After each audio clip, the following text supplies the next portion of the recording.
Hello and welcome to my garden. My name is Clio and I work for Women's Environmental Network.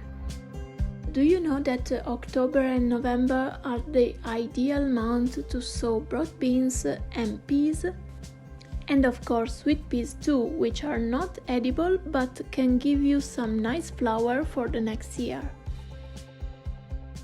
Even when it's not really specified on the seed packaging, this kind of seed can be sown both in spring or in autumn. They are indeed very resistant, and by sowing them in autumn we can actually have an early crop between the end of spring and the beginning of the summer. A second reason why I do prefer to sow broad beans in October or November is because then, in spring, the plants are already well established and the black fly are less prone to attack them. Oh, and you can actually snip the tender tip of the broad beans off and add them to a salad, as they are totally edible, as pea shoots are.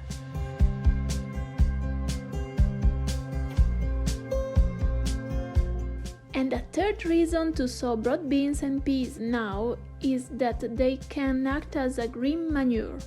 Green manure are seeds that can grow to cover and protect the soil during winter. Legumes, the peas and broad beans family, also have the capacity to fix nitrogen from the soil and store it until the plant dies. So, if you grow legumes into your soil, it would be much richer in nutrients next year. There are varieties that are specifically for growing over winter. Look for seeds that are early crops and for autumn sowing, as the Acqua Dulce broad beans or the Sutton, a dwarf variety, so you'll make sure they'll grow without no issue even in the cold weather. Now, let's see how to sow broad beans. Sometimes people ask me what is the right way to sow broad beans seeds, as they are kind of big and chunky. Do we need to face this little mark up or down? Can we place the seed horizontally to the soil? Well, there is not a right or completely wrong way to place the seeds. I prefer to place them vertically, like a blade, because you see, if I place them horizontally, they may collect a lot of water on the surface and then rot away. But I'm not very concerned about the direction of the sprout, as the seed will always find the proper way to grow.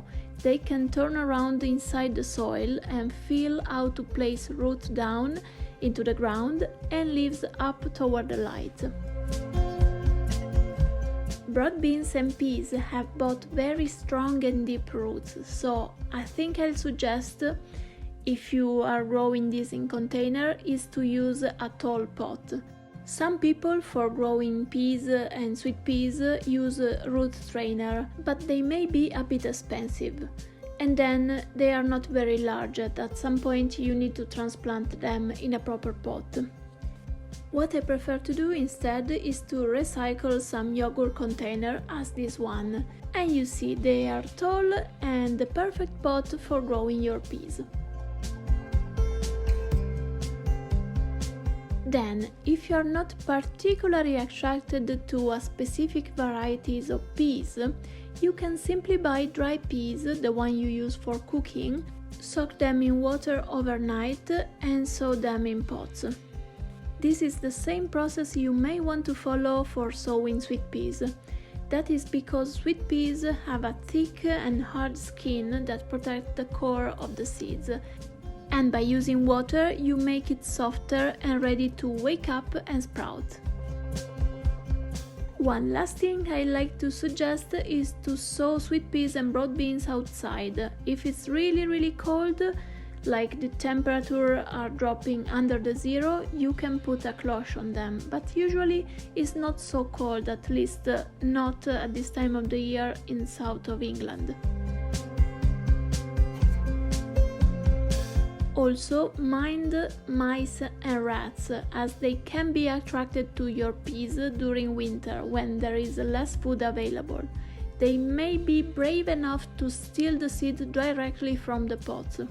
So, if you have this kind of problem, try to protect the seed with a metal grid placed over the surface of the pot, so it will be less easy for them to reach the seedlings. That's all for today. I hope you enjoyed this video. Please stay safe and keep growing.